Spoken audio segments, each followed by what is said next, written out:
So today we're having a showdown, Star Wars versus Jaws for 1970s movies. And I've only seen Jaws. And I've only seen Star Wars. And he has seen both. So he's going to judge in the end, which is the best movie. I wasn't aware of this. Yep, now you're doing that. So, we'll start. Yeah, 1970s was a gold mine in terms of basically cinema masterpieces. There was The Godfather, Apocalypse Now, All the President's Men, but for our purposes, we're going to focus on the decade's two biggest blockbusters, Jaws and Star Wars. I guess I'll let you go first since Jaws came out first. Okay, well, Jaws was the first blockbuster, so I win automatically. But it just had a lot of it. Welcomed the era of mass movie marketing. It was the first film to break $100 million in the box office, which in the 70s was probably a lot more than it is now. And it was Spielberg's third movie, so it was kind of a prelude to like E.T. and all those great things. So great directing. Alright, well, if I remember correctly, Star Wars came out 2 years later and beat Jaws' record in the box office. So there's that. And Star Wars is the definitive story of good versus evil. There's Ben Kenobi and versus Darth Vader, the rebellion versus the Empire. Like, you can't beat that. It has the coolest weapons. It has lightsabers and it has blaster rifles. And there were groundbreaking sound effects while making it. Instead of using Fox's sound effects department, George Lucas created Industrial Light and Magic, and after Star Wars, the Industrial Light and Magic made over 300 movies. What is that? Industrial Light and Magic. It's the sound effects company that like everyone uses. Oh, okay. All the best blockbusters use it. So Obviously, they're not that popular.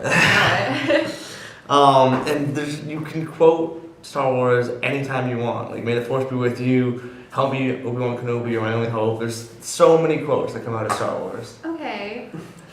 Jaws also has great quotes. You have, "You're gonna need a bigger boat," which actor Roy Scheider, I don't know how to say his name, but he improvised that line, and that's used, I feel like, a lot, maybe. Yeah. Everyone knows that. No? You made a good point that you said it was the definitive like good versus evil.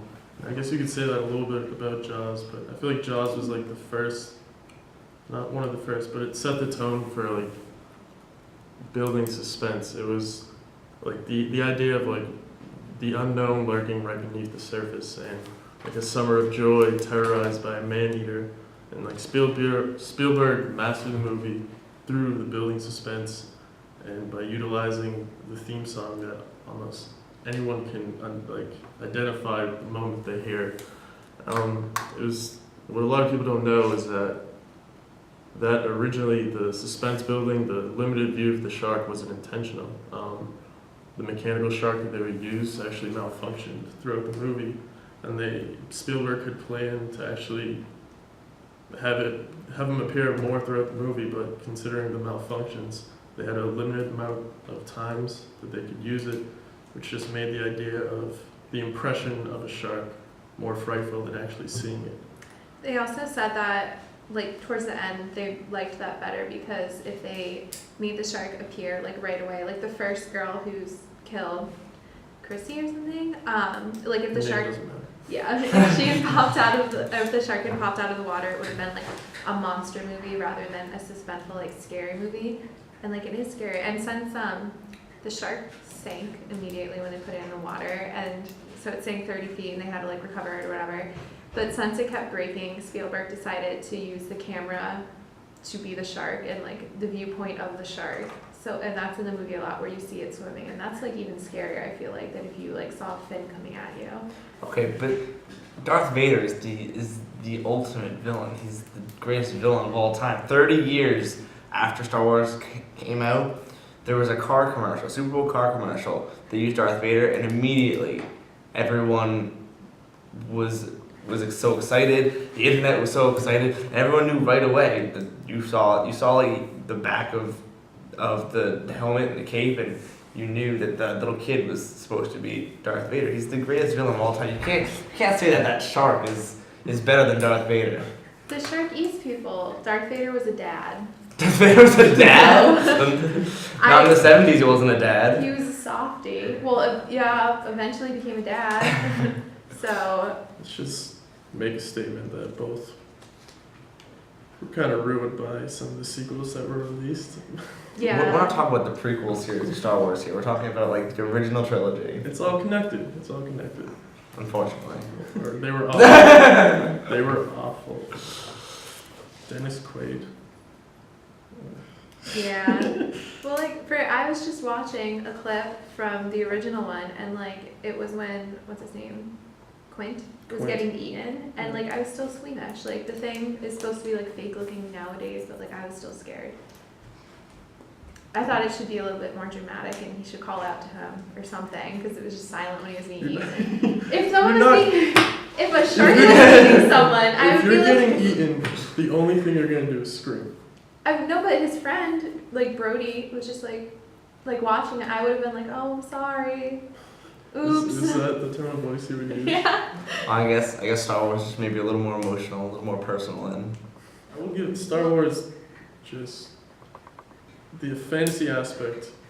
Jaws like stood alone, but the trilogy itself just has like a ridiculous legacy attached to it. It's I mean it brought it's an absolute sci-fi. obsession. Yeah, the sci-fi they were awesome movies, but It brought sci-fi into the mainstream. Yeah. Well, like I feel like Jaws had things in their own right. Like they shot in like an actual ocean, like on Martha's Vineyard. I saw where they shot it. you only like Jaws because you didn't see Star Wars. No, I tried watching Star Wars. I got 20 minutes into it and I fell asleep. That's an indication. What, you that- watch it like 3 o'clock in the morning? No, it was like nice afternoon time. Like I don't know, it was just boring. The opening scene of Star Wars is the best scene. I don't even remember it, so it's not that great. Like, and I watched it 2 years ago. Those like 20 minutes. So. Well, if you made it to episode 6, you'd see the Ewoks and their cute little teddy bears. Oh shoot. Merchandising goes to Star Wars. Not that that has Yeah. anything to say about quality, but overall popularity, I'd say Star Wars had all the action figures and stuff, and they wouldn't be making more Star Wars films if they weren't still popular. Maybe they would still be making Jaws films if they were still popular. Oh, shot. Alright, Brendan, it's up to you. Who wins? I'm a bit of a bias on this because I'm a little bit of a fantasy nerd. So, Star Wars. Yeah. It's whatever, guys. I think we can agree, though, that the 70s kind of started a lot of trends. It was a good time for movies. The 70s was a fantastic time for movies. I feel like even though effects and stuff weren't that awesome back then, like, no one really cares. Like, That's- everyone still watches them It now. like started the wave of improving special effects, like Yeah. Jaws, Star Yeah, Wars. we wouldn't have Avengers Age of Ultron looking this good if it wasn't for the 70s. Also, like, I feel like even if people haven't seen all of the movies from the 70s, like, you know some quotes from the movies. Like, I know Luke, I am your father, but who And doesn't know and that? I know you're gonna need a bigger boat. Yeah, and then it's like Godfather lines, like. Just want to fit in. Just want to fit in. Okay, so Alright. I tried. Last video. I know, this is sad.